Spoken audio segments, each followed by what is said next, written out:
Welcome back to Manga Storian's Complete Story series. Today we're going to be covering Berserk, Volume 30, which is Chapter 262 to 264. Now in our last video, the duel between Guts and Serpico ended when Guts managed to use his surroundings to break through Serpico's defenses. Once the group was reunited, there wasn't much time to talk about the Kushin mages that sent the demonic tigers to attack everyone attending the Royals' ball. With the last of the beasts falling, Farnese realized that her place was not within the stone, but at the side of her friends fighting for a brighter tomorrow. As the last of the tigers fall, all of the royals in the reception hall begin to stare at Farnese, asking if the heiress to the Vendeminion is really a witch. As everyone talks amongst themselves, Lady Vendeminion looks at her daughter and how she's acting, with everyone stating that she knew that she was something else, but not a witch. However, it's no surprise that she would never be so trusting to tell any of her family. Trust is something that never existed in the house of the Vendeminion. Just then, soldiers begin to run into the hall, and Guts says that they should probably leave now. Before they can, though, Ferretico tells them to wait. The group stops and turns back, and Ferretico says that he represents everyone here. He would like to give them his gratitude for dealing with this mayhem. Soon the entire hall begins clapping, and Ishidoro sticks his nose out, stating that that's right, more applause, please! Once the clapping slowly dies down, Ferretico continues to tell everyone that tonight's disgusting strangeness was none other than the work of the Kushan. They've sent these creatures here to assassinate the ministers who gathered for the ball. There have been rumors that the savages prefer to use beasts for battles, using some form of drug to incite them. One of the royals asks, how does that make any sense? They've all just witnessed her daughter earlier using magic. The room begins to fill with murmurs of the royals, and Ferretico holds his hand up to silence everyone. He tells them all this was most likely an illusion. They saw things because the Kushin managed to drug either the wine or that fog that came in. Regardless of what they all saw, the Kushin are trying to destabilize the executive branch of the Holy See and throw the allied forces into confusion. It would be foolish of them to fall into such an obvious trap. It would be disgraceful. Or would any of them like to talk about fairies or monsters on the night before the war and become the laughing stock of the troops? The royals all begin to talk and say that that is true. Surely their eyes were just playing tricks on them. And as Ferretico goes on, Guts tells Farnese that her father is a strong man, and she says that she believes that as well. But then the bodies of the tigers begin to burn, and Guts and Shirkei start to feel a presence coming on. Fire shoots into a ball above everyone, and then a voice asks, an illusion, you say? The ball of fire explodes, revealing the giant face of Emperor Ganishka. Everyone in the room falls silent, and they stare, and Guts can already feel it. He's an apostle! Ganishka then tells everyone that he would like to announce to them that he is the great Emperor Ganishka of the Kushin army. At this very moment, he is declaring war on a heretic alliance. The illusion that they just witnessed is the beginning of a never-ending nightmare. Soon the fire begins to fade, flowing back out of the windows, and the entire room is left speechless. Guts begins to think to himself that that thing is an apostle. If he's an apostle, does that mean that he is involved in this battle? Once the crowds begin to snap out of it, they all begin to run towards the windows, shouting that there's a fire coming from the harbor. Guts looks out, stating that it's already started.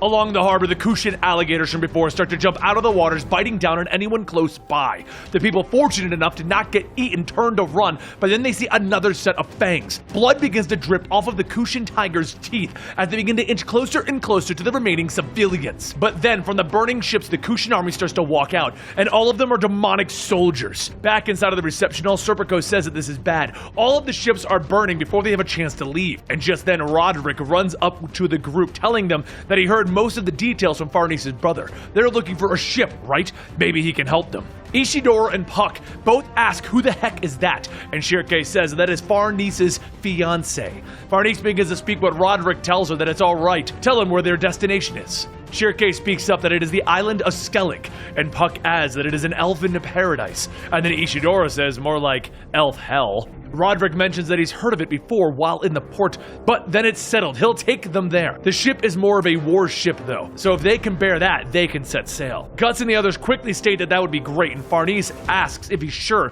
The war is about to start, and Roderick tells her that he only came to deliver His Majesty's missive. His work here is done. But before Roderick can go on, Magnifico pulls Roderick back, asking why is he helping them. Roderick whispers that it's fine. He doesn't want to throw this engagement away. He still wants the same. dream, right?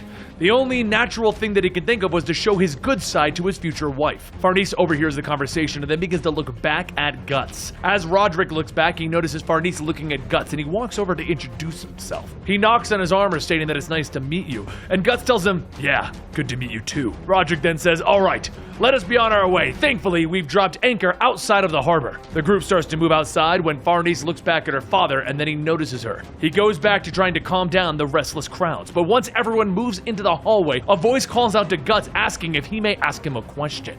Guts looks down to see Owen, the former commander of the Knights of Midland. Owen then asks, you wouldn't happen to be the once commander of the raiding squad for the Band of the Hawks, would you? Guts doesn't answer, and Owen goes on telling him that although his appearance has changed, there's no doubt about him, it is him. He used a giant sword back then too, and he rode alongside the White Hawk. His name was, but Guts cuts him off, telling him, leave it be. That was a long time ago and I'm rather busy right now. As he turns, Owen stops him again, telling him that there is something that he would like to ask him. The Hawk.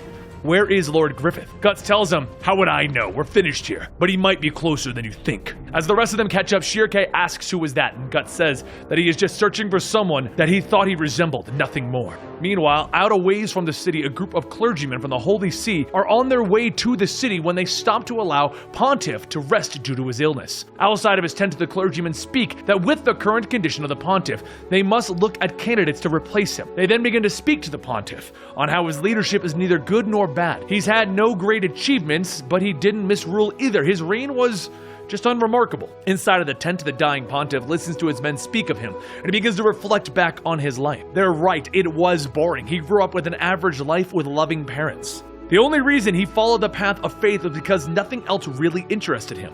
There was no love, there was no hate, just doing what he was told and nothing more. The Pontiff closes his eyes to finally let the flickering candle that is his life fade. But then he sees something. White feathers. The image starts to become more in focus, and he sees the white wings of someone. The Pontiff leans up asking if it's true. Has he come for him? The hand of fate right here. And then as the image fades, the Pontiff wakes up from his dream asking if it was real. He looks at his hand stating no. The sensation of its touch is still there.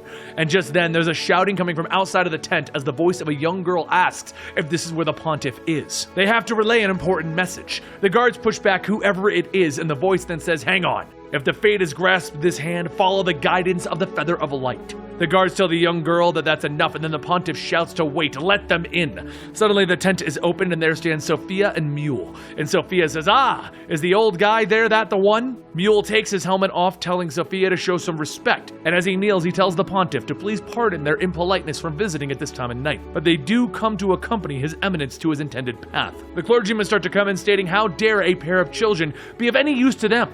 And Mule begins to think that Griffith's plan wasn't such a good idea. Sophia whispers to him not to worry. There's no doubt that this will work because she said so. The guards reach down, grabbing the two of them, and the Pontiff tells them to wait. It is as these two have suggested, they will depart immediately. And with that, everyone here is forbidden to speak to anyone else about this. It is under a direct order from the Pontiff. Just then, a messenger can be heard from outside stating that the city is under attack. The Pontiff smiles. All the signs are falling into place as if to show him the path of fate. The flame of life will surely burn low, and this will be the time that he shall give his life meaning. The Pontiff then reaches out to Sophia and Mule, telling them to lead him on to wherever they're bound to. The divine revelation has been received. And that concludes our current chapters of Berserk. I hope you guys enjoyed, and if you want to support this channel and keep it going, please subscribe to this channel, and if you want to do more than that, follow us on Twitter at Mangastorian. We would greatly appreciate it, and I'll see you next time right here.